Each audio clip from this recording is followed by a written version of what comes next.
अब इस तरह के क्वेश्चन में क्या करते हैं जिसके अंदर हमें कंपाउंड इंटरेस्ट और सिंपल इंटरेस्ट का डिफरेंस दिया गया है, रेट दिया गया है और टाइम दिया गया है। हमें प्रिंसिपल बताना है और कंपाउंड इंटरेस्ट के साथ साथ सिंपल इंटरेस्ट भी बताना है कि वो कितना है। तो क्या करेंगे, सबसे पहले हम लोग ये जो हमें रेट दिया गया है 10%, तो 10% को यहाँ पर लिखेंगे। तो 10% को अगर देखा जाए तो आप उसको लिख सकते हो 10 डिवाइडेड बाय में 100। तो 10 डिवाइड बाय में 100 अगर मैं करता हूँ तो मेरे पास जो आंसर आता है वो 1/10 आता है। तो ये जो 1/10 आया है, तो क्या करेंगे भाई, इस 10 के स्क्वायर को, मतलब यहाँ पर 10 है ना, तो जो ये हमारा डिनोमिनेटर है वो 10 है, उसको यहाँ पर लिख देंगे। तो हमने यहाँ लिखा 10।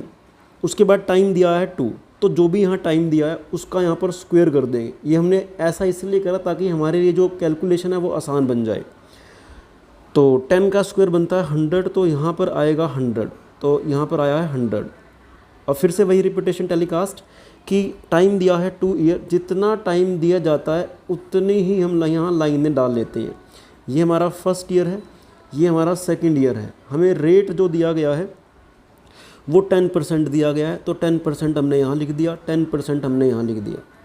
100 का 10% जो बनेगा वो बनेगा केवल और केवल 10। इसी प्रकार से 100 का 10% जो सेकंड ईयर का है वो बनने वाला है 10। अब जब इन दोनों टर्म्स को जोड़ देता हूँ, यानी कि 10 + 10 जोड़ूंगा, तो मेरे पास जो आंसर आएगा वो मेरे पास सिंपल इंटरेस्ट आएगा। तो सिंपल इंटरेस्ट की वैल्यू कितनी है, वो है हमारे पास 20। और जब मैं कंपाउंड इंटरेस्ट निकालना चाहता हूँ तो मैं फर्स्ट ईयर लूँगा और फर्स्ट ईयर का फिर से मैं 10% निकाल दूँगा। तो 10% आप इसका निकालोगे तो आंसर आएगा 1। तो जो कंपाउंड इंटरेस्ट बनेगा वो बनेगा 10 + 10 + 1, यानी कि इन तीनों का सम कर देंगे तो हमारे पास जो कंपाउंड इंटरेस्ट आएगा, कंपाउंड इंटरेस्ट जो आएगा उसकी वैल्यू आएगी 21। जब मैं इन दोनों को सब्ट्रैक्ट करता हूँ तो compound interest minus simple interest, उसकी जो वैल्यू आती है वो 1 आती है।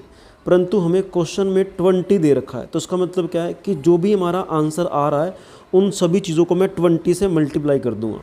अब यहाँ पर कितना आ रहा है, हमारा 1 आ रहा है, परंतु क्वेश्चन में दिया गया कितना है, वो 20 है। तो मैं जितने भी मेरे पास टर्म्स हैं उन सबको 20 से मल्टीप्लाई कर दूंगा। कैसे, जैसे कि मुझे सिंपल इंटरेस्ट निकालना है, हमारा 20 आया, परंतु हम क्या करेंगे, इसकी मल्टीप्लाई 20 से कर देंगे। तो जब इसकी मल्टीप्लाई 20 से करेंगे तो आंसर आएगा 400। तो हमने यहाँ 400 लिख दिया, तो 400 हमारा सिंपल इंटरेस्ट है।